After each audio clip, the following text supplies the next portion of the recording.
Hello everyone. ये जो video बनाना पड़ रहा है वो क्वेरीज से रिलेटेड है फर्स्ट ईयर के बच्चों का। फर्स्ट ईयर वाले ज़्यादा चिंतित है अपने ट्रांजैक्शन के लिए, अपने एग्ज़ाम फॉर्म फ़ी के लिए।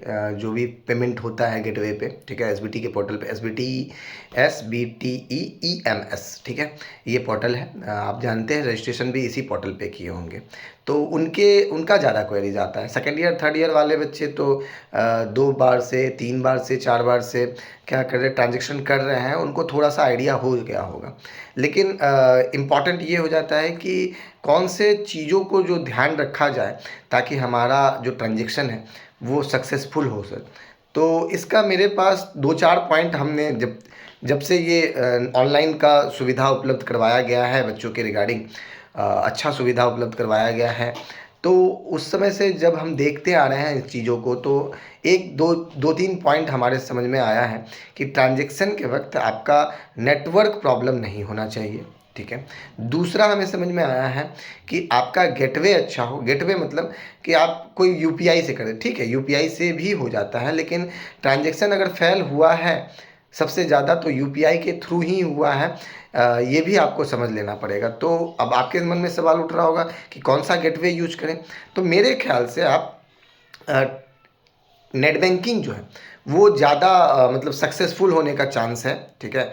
इनफैक्ट बहुत ज़्यादा अगर सक्सेसफुल होने का चांस है तो वो नेट बैंकिंग के थ्रू आप कर सकते हैं। तीसरा इम्पॉर्टेंट बात कि आप किसी भी ऐसे व्यक्ति से ट्रांजैक्शन ना कराएं जिनको इसके बारे में जानकारी नहीं है। जानकार व्यक्ति से करवाएं, पहले सोच समझ लें, हड़बड़ी में कोई ट्रांजैक्शन ना करें, ठीक है। आराम से टाइम दिया गया है, 19 तारीख से लेकर 22 तारीख के बीच में आप ट्रांजैक्शन कर सकते हैं। 22 तारीख से 24 तारीख तक आप फॉर्म फिल कर सकते हैं, तो आपके पास मोर देन सफिशिएंट टाइम है अपने फॉर्म को फिल करने के लिए। इसलिए हड़बड़ा के स्पीड में कोई काम ऐसा ना कर लें कि आपको ट्रांजैक्शन फेल होने का संभावना बढ़ जाए, ठीक है। तो ये तीसरा हो गया। चौथा इम्पॉर्टेंट बात हो जाता है कि आप जब भी ट्रांजैक्शन करवाएं तो किस गेटवे के थ्रू, तो वो तो नेट बैंकिंग हमने बताया ही अभी। दूसरा हमने बताया कि एक्सपीरियंस बन लो और हड़बड़ा के नहीं करना है कि कभी भी कर दिए, ऐसा नहीं। आराम से देख लो पूरा पोर्टल खुला है कि नहीं, मार्क्स वगैरह सब दिख रहा है। कुछ बंदे अब फर्स्ट ईयर के बच्चे को ये लग रहा होगा कि हमें कैसे पता चलेगा, तो आपको पता चल जाएगा। आपके रजिस्ट्रेशन के टाइम में जो यूजर आईडी पासवर्ड जनरेट हुआ था उसी से फॉर्म भरा है। बाकी विस्तृत जानकारी के लिए अगर आपको कोई हेल्प चाहिए तो हमें कमेंट भी कर सकते हैं, हमसे किसी भी तरह कांटेक्ट कर सकते हैं, हम ज़रूर आपका हेल्प करेंगे, है ना।